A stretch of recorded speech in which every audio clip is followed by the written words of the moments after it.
LeBron James enters the national conversation in 2002 as a 17-year-old high school junior from Akron, Ohio. By the time he graduates from St. Vincent St. Mary in 2003, he's not just a top basketball prospect, he's a commercial brand. Slam magazine places him on its cover at 16 with the label "The Chosen One," a phrase he later tattoos across his upper back. His high school games air on national television, his senior season draws NBA scouts to packed high school gyms, and his highlights spread across sports networks long before Instagram or YouTube. He wears number 23 to mirror his idol Michael Jordan and openly discusses NBA dominance before he's old enough to vote.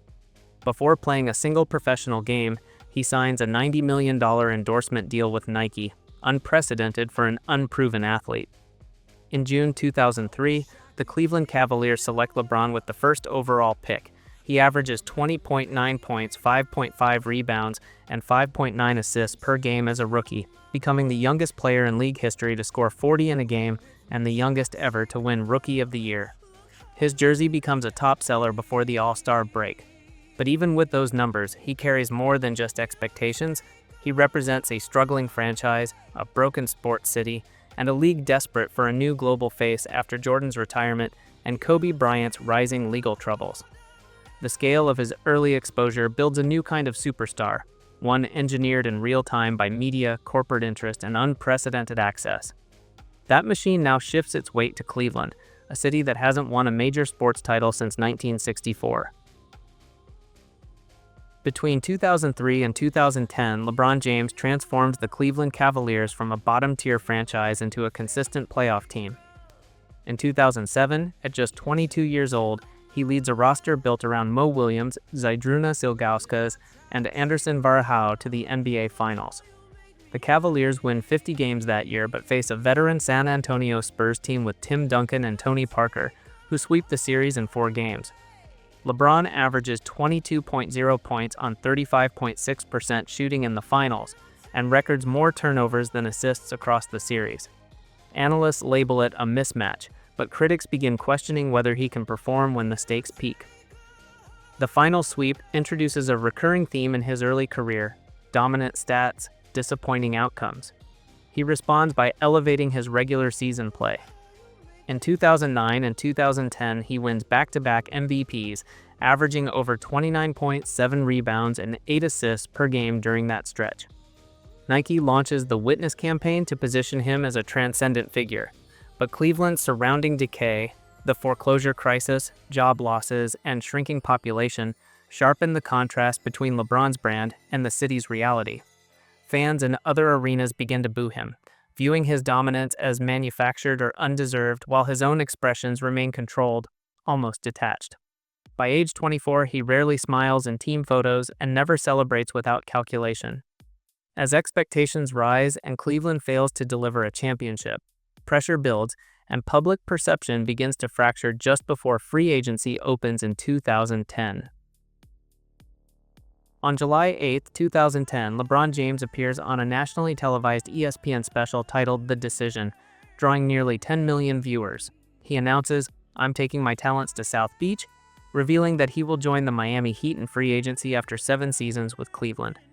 The phrase becomes instantly polarizing. Its casual tone contrasts sharply with the weight of the moment. Within hours, Cavaliers owner Dan Gilbert publishes an open letter accusing LeBron of a cowardly betrayal, promising Cleveland will win a title before LeBron ever does. The backlash spreads rapidly. Fans burn his jerseys in the streets, talk shows dissect his character, and online parodies mock his delivery. What was intended as a media innovation quickly becomes a public relations disaster. LeBron's decision to announce his departure in a made-for-TV special, rather than a traditional press conference, alienates both fans and former supporters. Death threats are reported by his management team. A Gallup poll in August 2010 finds his favorability rating has dropped from 77% to 32% in just over a month. Even 13-year-olds post YouTube skits mocking him. The move to Miami instantly changes the tone of his career and sets the stage for the most scrutinized super team in modern NBA history.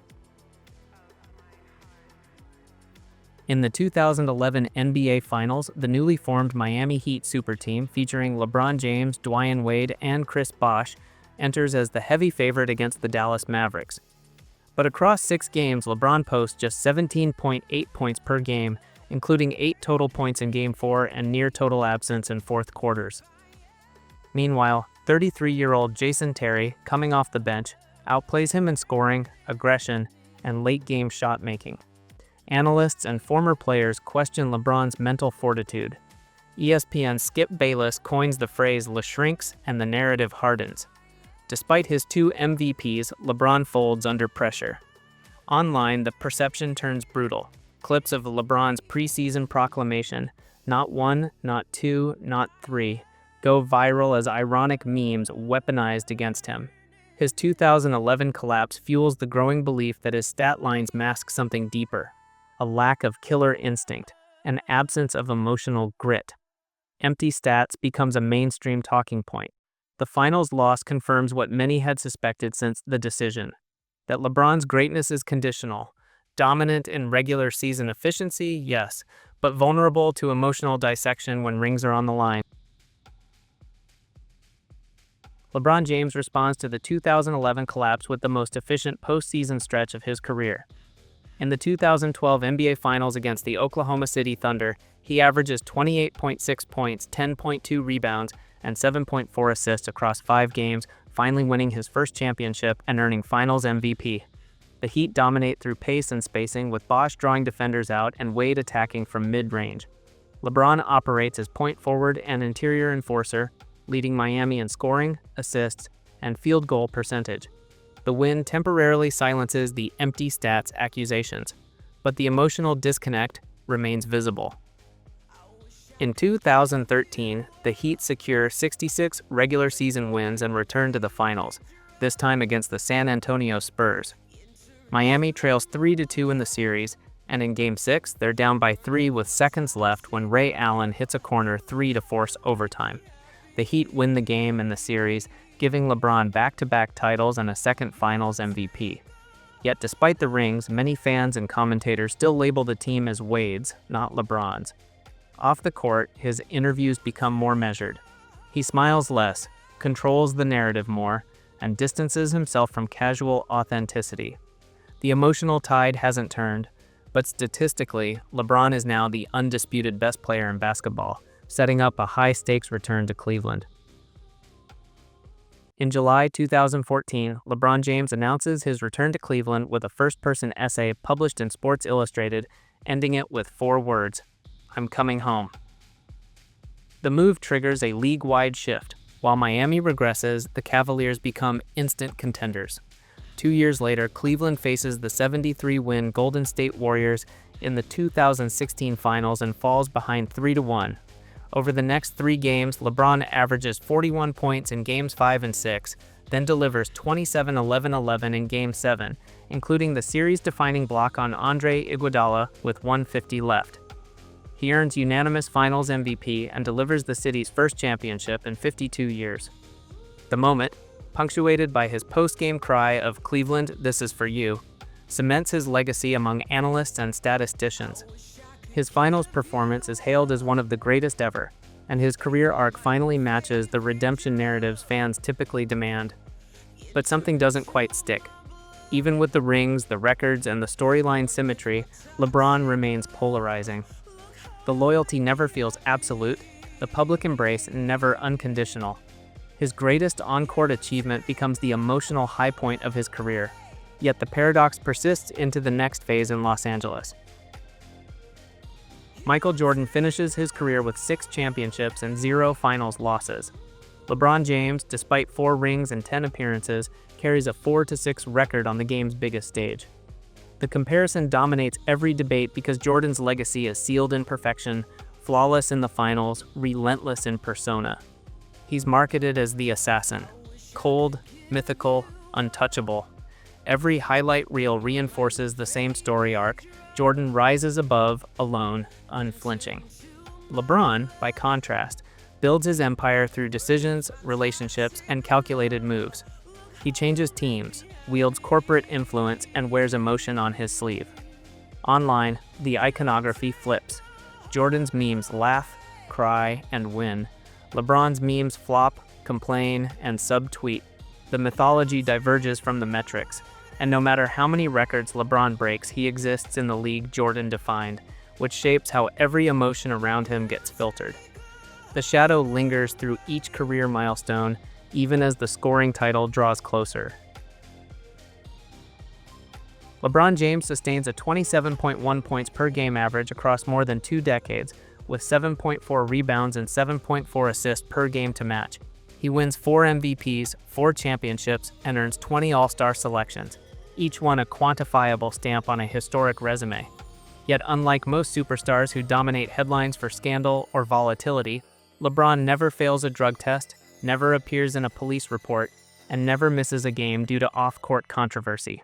His public image remains tightly controlled, shaped by calculated media choices and business acumen. On paper, there's nothing to critique, but perfection invites suspicion.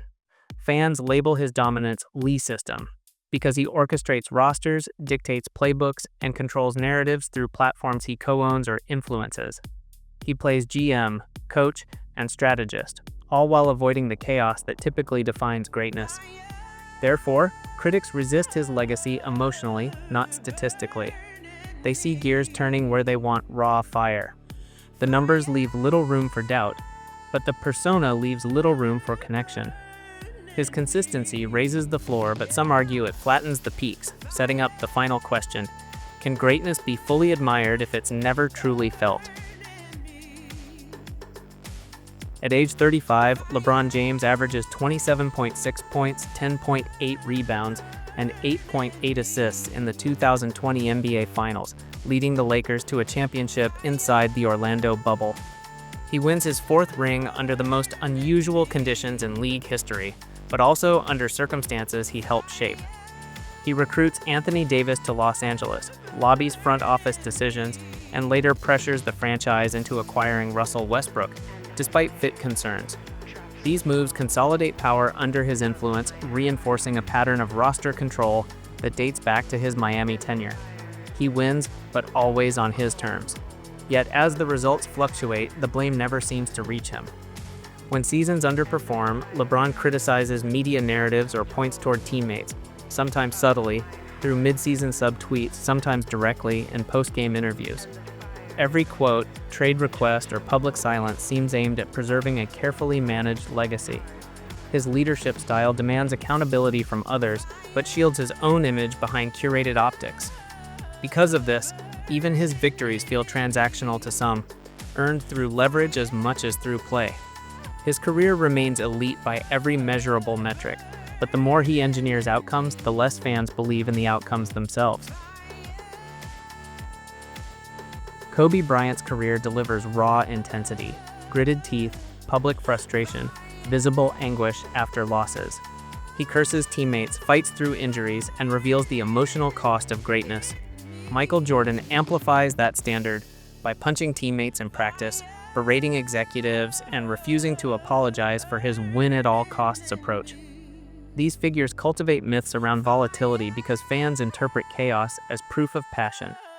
Their failures feel human, their triumphs earned through pain. To many, this emotional transparency elevates them beyond just stats. LeBron James, by contrast, never breaks character. His public persona remains controlled, curated, and commercially polished. Measured tears during award speeches, choreographed celebrations, and carefully worded statements. Even moments of supposed vulnerability often feel pre-approved, filtered through brand advisors or docuseries scripts. Unlike Kobe or Jordan, LeBron hugs opponents, avoids personal feuds, and rarely exposes internal friction. Fans, particularly those raised on the myth of emotional authenticity, interpret this polish as detachment. In a league where perceived chaos signals truth, LeBron's consistency reads as a calculated product, respected, but never fully embraced. LeBron James delivers chase-down blocks from the opposite arc and launches full-court passes in stride, but his dominance rarely condenses into a single iconic move. Kareem Abdul-Jabbar has the skyhook. Jordan fades and hangs. Kobe has the reverse pivot fadeaway. LeBron's versatility, 27.1 points, 7.4 rebounds, and 7.4 assists per game over 2 decades, produces volume, not singularity. He overwhelms with totals, not trademarks. Because LeBron adapts to every era, every matchup, and every roster, his game avoids the repetitive drama that fuels sports myth-making. He lacks a ritualized shot, a single image fans can mimic or immortalize. Highlights go viral when they're simple, repeatable, and emotional. Steph Curry's deep threes, Jordan's shrug, Kobe's fist pump. LeBron, meanwhile, executes with such consistency that fans normalize the extraordinary. Greatness without surprise becomes invisible. So while his resume grows year by year, the emotional archive, the moments that become legend, feels oddly sparse. In February 2023, LeBron James becomes the NBA's all-time leading scorer, surpassing Kareem Abdul-Jabbar's record with 38,388 career points. He breaks the mark in his 20th season while averaging over 28 points per game, an unprecedented output for a 38-year-old forward. The milestone caps 2 decades of sustained excellence, where LeBron plays in over 1,400 games, appears in 10 finals, and logs more minutes than any active player. Because he remains productive deep into his late 30s, his presence no longer signifies dominance alone, but durability, longevity, and historical continuity. At 39, he remains both a top 30 player and a symbol of the sport's evolution. With his eldest son, Bronny James, declaring for the 2024 NBA Draft, LeBron now positions himself to achieve a first in league history, playing alongside his own child. If successful, the pairing will mark the NBA's first ever father-son active duo, a storyline unprecedented in modern team sports. Legacy expands when the clock refuses to close. But even as he resets records, the emotional gap between what he is and what fans feel remains unresolved. By almost every measurable metric, LeBron James stands as the most complete basketball player the game has ever seen. He's the only athlete in league history to combine over 38,000 points with 10,000 rebounds and 10,000 assists, while posting a career average of 27.1 points, 7.4 rebounds, and 7.4 assists across more than 1,400 games. He wins 4 MVPs, makes 20 All-Star appearances, and leads teams to 10 NBA Finals. No player matches his sustained excellence across positions, eras, and franchises. By statistical weight, he's arguably the greatest of all time. Yet emotional consensus resists the conclusion. Fans admire his discipline but rarely revere him. They applaud his IQ but don't mythologize his instincts. Because he never falls apart, never lashes out, never self-destructs, he struggles to create the emotional imprint of legends who did. Greatness that never bleeds is harder to believe. The numbers point one way, but the public story still drifts elsewhere. And that's the paradox that defines him. I'm building something here, one honest story at a time. If you want in, hit that subscribe.